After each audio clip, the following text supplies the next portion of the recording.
तो मैं बात कर रहा था कि समय प्रबंधन क्यों महत्वपूर्ण है। आपको ये बताना चाहूँगा कि आप समय प्रबंधन की जब हम बात करते हैं या समय का वैल्यू आप देखिए कितना मूल्यवान है। आप किसी चीज़ को खरीदने के लिए या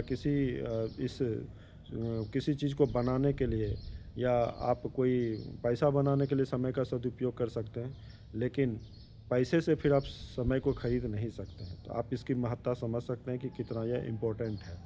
तो मैंने आपसे पीछे बात करी कि अगर आपको मैंने 86,400 सिक्के दिए और उसको 24 घंटे में खर्च करने हैं और आज के आज ही खर्च होने हैं, तो 86,400 में अगर 21,000 के समथिंग आपने सिक्के सोने में खर्च कर दिए और 8,000 सिक्के आपने कुछ अन्य कामों में खर्चा कर दिया, तो लगभग 30,000 सिक्के आपके हाथ से निकल गए और अब आपके पास में बचा है 50,000 सिक्के। 50,000 सिक्के कहने का मतलब लगभग यह 13 घंटे के लगभग का समय होता है। अब आपने ये सोचना है कि यह 13 घंटे का कैसे सदुपयोग किया जाए कि इससे मैक्सिमम हमें आउटपुट मिल सके। समय प्रबंधन टाइम मैनेजमेंट दरअसल में टाइम मैनेजमेंट ना होकर के सेल्फ मैनेजमेंट है। सेल्फ मैनेजमेंट ही सब कुछ होता है, क्योंकि अगर आप सेल्फ अपने आप को प्रबंध नहीं करेंगे, आप अपने आप को सही समय पर सही प्रबंधन नहीं कर पाए, सही चीज़ों के सही डायरेक्शन में नहीं ले जा पाए, तो आपका जीवन आगे के दिन में तनाव भरा, तनावग्रस्त हो सकता है। आज आप जितनी भी समस्याएँ देख रहे हैं, मेरी नज़र में तो यह समय का ही दुरुपयोग करना या समय को पीछे अपनी ज़िंदगी में सही से इस्तेमाल नहीं करने का ही नतीजा होता है। आपने कोई ज़िंदगी में निर्णय लिया होगा, अच्छा करने के लिए निर्णय लिया होगा, लेकिन उस निर्णय को आपने अपने जीवन में उतारा नहीं होगा, तो आपके मन में अवसाद होगा, पीड़ा होगी और आपको पछतावा भी हो रहा होगा कि यह मैंने नहीं किया। तो चलिए मैं बात करता हूँ कि इस समय प्रबंधन से जुड़ा हुआ क्या-क्या, इस टाइम मैनेजमेंट से ठीक से नहीं होने से क्या-क्या जीवन में परेशानियाँ होती है। सबसे पहले मैं उसके लिए बात करता हूँ। सबसे पहले तो आपको, अगर आपका समय प्रबंधन सही नहीं है, टाइम मैनेजमेंट अगर आप नहीं कर सकते हैं अपनी ज़िंदगी में, तो आपका जो सेल्फ मैनेजमेंट है वो कहीं न कहीं धोखा खाएगा, कहीं न कहीं वह गड़बड़ी करेगा। तो आप इसका मैं एक दुष्प्रभाव बताता हूँ टाइम मैनेजमेंट का कि यह कैसे हो सकता है। आपको सबसे पहले तनाव होगी। तनाव अगर आपकी ज़िंदगी में हो गई है, तो ये समय प्रबंधन के कारण, तो आपको सबसे पहले ये सोचने की ज़रूरत है कि तनाव मेरे को किस कारण से हुआ है। मैंने पहले ही आपको बताया कि क्यों और कैसे में से सबसे पहले आपको क्या चुनना है, तो क्यों को चुनना पड़ेगा, क्योंकि किसी भी चीज़ के पीछे कोई चीज़ न कोई चीज़ का कारण होता है। आप जब डॉक्टर्स के पास जाते हैं तो बहुत डॉक्टर आपको दवाई देते हैं, किस लिए कि बीमारी आपको ठीक करने के लिए, और कुछ डॉक्टर्स आपको दवाई देंगे कि बीमारी क्यों है, इसके लिए दवाई ठीक होने के लिए दवाई देंगे। चीज़ों को समझने की कोशिश करेंगे तो आपको चीज़ें समझ में आ जाएँगी कि मैं कहना क्या चाह रहा हूँ। तो चलिए मैं बात कर रहा था कि इसका क्या दुष्प्रभाव होता है, यह बताता हूँ। सबसे पहले आपके मन में तनाव होगा, फिर आपके मन में जब तनाव होगा तो अवसाद, मतलब आपको डिप्रेशन होगा और आपको पेन होगा कि, और उसके सबसे बड़ी बात पछतावा होगा। समय प्रबंधन नहीं के कारण आपके मन में पछतावा होगा। तो इन सब चीज़ों से उबरने के लिए सबसे पहले तो आपको यह सोचना होगा कि हमारे लिए कौन-सा ज़रूरी काम है, कौन-सा गैर ज़रूरी काम है।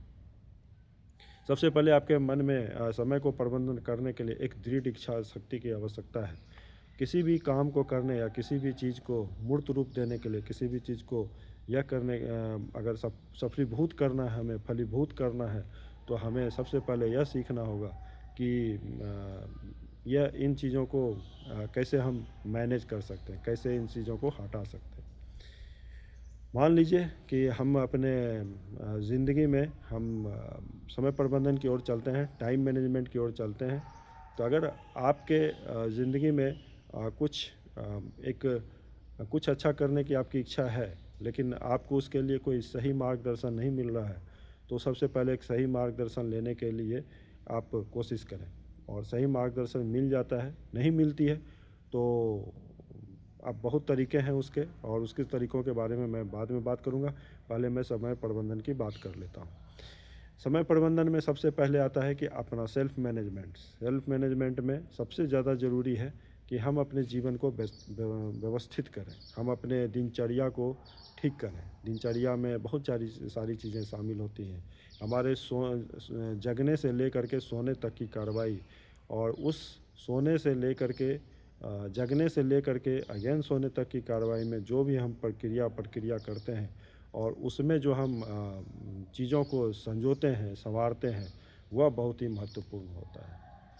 चलिए, मैं आपसे छोटा-सा एक बात करता हूँ कि अगर मैं कहूँ कि एक आप कभी उस आदमी से बात करें जिसको जो स्टेशन पे पहुँचता है और उसकी ट्रेन छूटती है 2 मिनट के लिए, 2 सेकंड के लिए, 5 मिनट के लिए, 3 मिनट के लिए, तो उससे ज़्यादा मूल्यवान समय वो बता नहीं सकता है कि हमने कहाँ पे गलती करी। तो वो बताएगा, मैं अपने दोस्त से बात करने लगा था, मैं ये काम करने लगा था, मेरा ट्रैफ़िक में मैं जाम में फँस गया था। जो आदमी का 2 नंबर से पेपर छूटता है, 10 मिनट से पेपर छूट जाता है, 5 मिनट से पेपर छूट जाता है, कभी आप उनसे बात करेंगे तो आपको वैल्यू पता लगेगा कि क्या होता है, कि समय का वैल्यू क्या है। अब मुझे पता है चलिए मैं एक चीज़ आपको बताना चाहूँगा कि आज आपने लिस्ट करेंगे, आप एक लिस्ट बनाएँगे। मैं आपको अब तरीका सिखाना शुरू करता हूँ क्योंकि तरीका आपको जानना बहुत ज़रूरी है। आज बैठ कर के अगर आपको टाइम मिलता है तो टाइम तो मिलेगा ही, टाइम बहुत है हमारे पास में, हम बहुत सारी चीज़ों में समय को बर्बाद करते हैं और मैं कहाँ-कहाँ हम बर्बाद करते हैं, उसके बारे में भी मैं बताऊँगा। लेकिन एक छोटा-सा तरीका पहले बताना चाहूँगा आज, जिसको करेंगे आगे तो फिर मैं आपको इम्प्लीमेंटेशन भी उसका बताऊँगा। आज आप बैठ कर के आपके लिए क्या ज़रूरी है, क्या गैर ज़रूरी है, उसकी एक लिस्ट बनाएँ। क्या करना है, क्या हम जितने काम हमें करने ज़रूरी हैं, क्या हम करते हैं और अगर हम करते हैं तो उसके बगल में लिखेंगे कि हाँ, हम करते हैं और अगर हम नहीं कर पाते हैं तो उसके आगे में लिखेंगे नहीं कर पाते हैं और उसका कारण लिखेंगे कि क्यों नहीं कर पाते हैं। क्या कारण है? तो आप सभी चीज़ों का जब लिस्ट बन जाएगा, तो आप ये देखेंगे कि बहुत सारे जो ज़रूरी काम थे वो आपके छूट गए और जो कभी गैर ज़रूरी काम थे वो आपने कर लिए। जैसे आपको मोबाइल देखने के लिए चलिए मोबाइल आज हमारे जीवन का अहम हिस्सा है। मैं इसके बुराई कभी नहीं करता क्योंकि इसी के माध्यम से मैं आपके पास में पहुँच रहा हूँ। तो यह एक अच्छा ज़रिया है। लेकिन मोबाइल का किसी भी चीज़ का ज़्यादा उपयोग करना वो भी एक दुरुपयोग में के ही श्रेणी में आता है।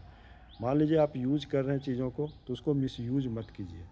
तो अगर आपने टू डू लिस्ट बनाया है, क्या आज मुझे करना है? मान लीजिए आप अगर एक कामकाजी आदमी हैं, काम करते हैं, आप डेली काम करते हैं, तो आपका लिस्ट ऐसा होना चाहिए, काम के हिसाब से होना चाहिए कि आज मैं इतने बजे ऑफ़िस गया, इतने ये गया। उसके बाद जो समय बचता है, उसके बाद आपने उसका क्या किया, तो एक बार आप अपनी नज़र डालेंगे तो हो सकता है कि आपका 2 से 3 घंटा कहीं और जा रहा हो। विद्यार्थियों से अनुरोध है, जो भी स्टूडेंट्स हैं, जो मेरे वीडियो को देख रहे हैं, उनसे अनुरोध है कि वो बनाएँगे अपनी ज़िंदगी का टू डू लिस्ट और टू डू लिस्ट में बनाने के बाद टू डू लिस्ट का मतलब होता है क्या हमें करना है आज। तो यह बन जाना चाहिए सुबह उठने के ठीक आप जब जगते हैं उसके बाद ही बन जाना चाहिए और हो सके तो सबसे अच्छा तरीका ये है कि आप रात के समय ही इसको बना लें। सोने से पहले आप बना लें कि कल का हमारा क्या प्रोग्राम रहेगा, कार्यक्रम रहेगा। मैं आपको बताना चाहूँगा कि बोला जाता है कि planning is very much important. If you plan to fail, you are planning to fail. If you fail to plan, sorry ये कहना चाहूँगा कि अगर आप किसी चीज़ का कार्य योजना बनाने में अगर विफल हैं, तो आप विफलता की तैयारी कर रहे हैं। कहने का मतलब कि if you are not able to plan your future well, now you are planning for your failure। समझने की कोशिश करेंगे और इस चीज़ को महत्ता देंगे। तो आज के लिए सबसे पहला लेसन आपके लिए ये है कि आपके लिए क्या ज़रूरी है उसकी एक लिस्ट बनाएं और क्या ज़रूरी नहीं था और आपने क्या किया है इसकी एक लिस्ट बनाएंगे। आज 24 घंटा अपने आप को विश्लेषण में रखेंगे और इसको करके आप बताएंगे कि आपके लिए क्या ज़रूरी था और क्या आपके लिए ज़रूरी था और क्या आपके लिए ज़रूरी नहीं था, क्या आप ज़रूरी वाला आप काम कर पाए, क्या नहीं कर पाए और इन सब चीज़ों का कारण लिखेंगे।